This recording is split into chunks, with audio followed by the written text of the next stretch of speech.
Hi everybody, thank you for watching.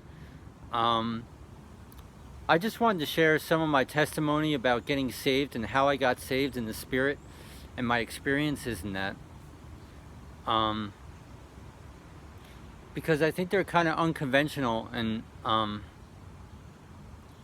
the point is, I don't believe salvation is a doctrinal issue. I believe salvation, receiving the Holy Spirit of Jesus Christ, is a matter of our heart and not a matter of whether we're doing something right or wrong, going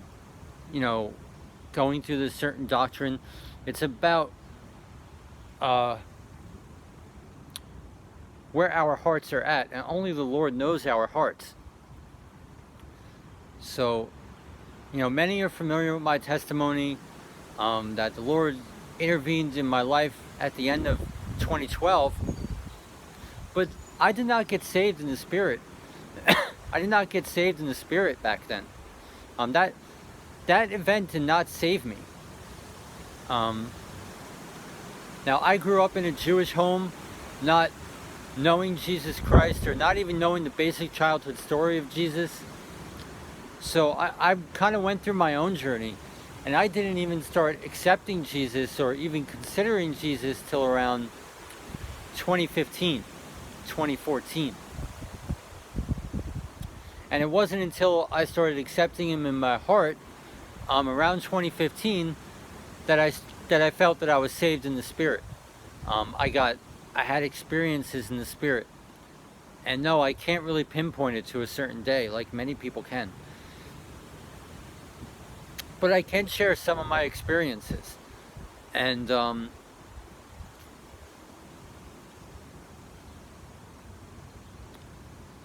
when I started accepting Jesus Christ in my heart as a truth, guys, I was watching fictional movies.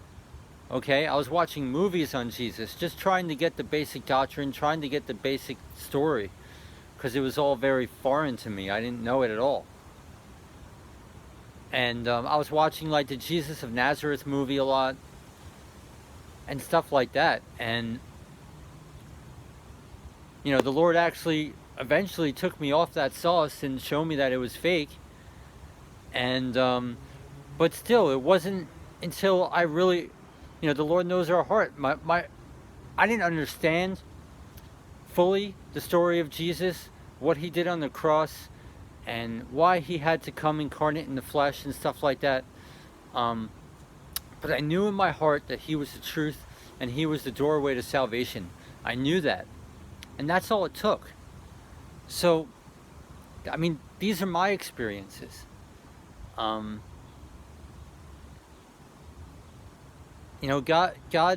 meets us where we're at. Even if we're at a completely blasphemous place, he'll meet us where we're at. He knows our hearts. And, that's how awesome and good he is.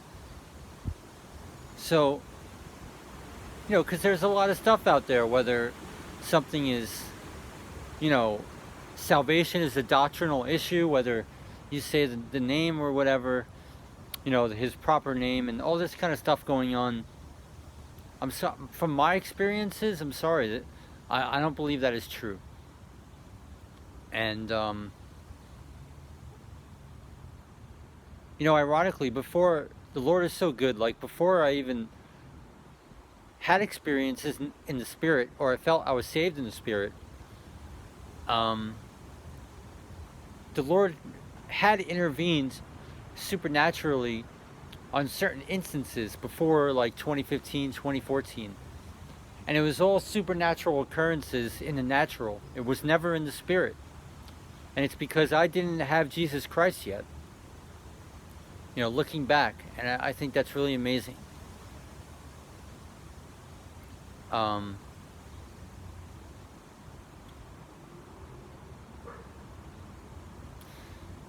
But it wasn't until I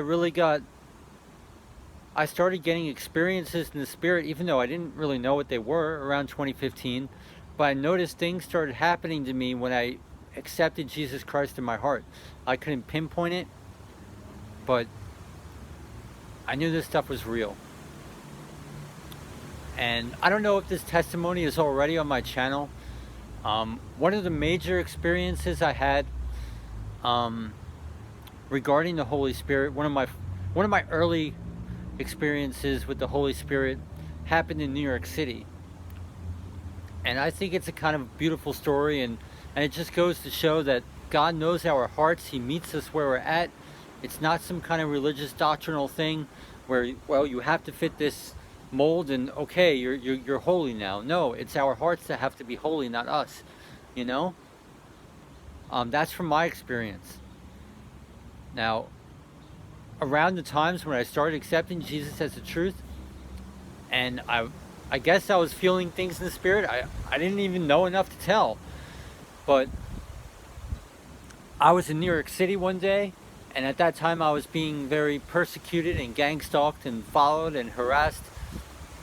And by nightfall I got really tired of it, and I was kind of at my limit. And I was at Washington Square Park, and I just sat down and I said, Lord, like, I need a drink. And I used to be a really heavy drinker, and I didn't really quit drinking cold turkey, but it was kind of a process for me. But at this point I had it in my heart not to be drinking at all, and it was really important for me not to drink at all. And but this night I was just like, Lord, I need a beer or two. I can't do this anymore. You know, I'm just at my limit. I need to relax. That was my way of relaxing. So I walked to the corner store, and I bought 2 beers, I think. And, you know, again, I'm going to repeat myself. I didn't really have any definite or strong experiences with the Holy Spirit, really. I didn't even know what that was. But I apologized to the Lord, and I started drinking. And let me tell you, right when I started drinking, I felt the Spirit descend on me. And, you know, like my thoughts, it was just mighty, very mighty. And, you know, I was walking around, and I started rebuking my gang stalkers in my head, you know, because they're all reading your thoughts, harassing you, blah, blah, blah, covert, ha, ha, ha, you know, who's going to catch us? You know, try to prove it, ha, ha, ha. But I was just rebuking them in my thoughts, and the thoughts were not mine. It was very powerful. It was a notion of the Spirit, and I didn't really... I didn't know enough to even discern that, you know, it was the Spirit of God upon me. And the point isn't like to sound cool, like, ha, I got the Spirit of God when I was drinking a beer. You know, the Lord just met me where I was at. I was being true in my heart. I was trying to follow Him the best I could, and I was at my limit, and I broke, and I had a beer. And and it was then He just gave me His Spirit, and I was rebuking my harassers, my persecutors, I guess prophesying this stuff, and that was going to give me that faith to get through out of His goodness and love. It really had nothing to do with drinking, but that's just where I was at. And I was saying all this mighty stuff in my head, like, you know, they drive around and persecute their targets, right? And I was just prophesying how all the conflicts in the world, the gas, all the gas being wasted on persecution of God's people, because they just drive around and pretend they're like normal society, you know, normal traffic, and they just drive around reading your mind and harassing you and traumatizing you and stuff like that. I was heard that people were going to know this,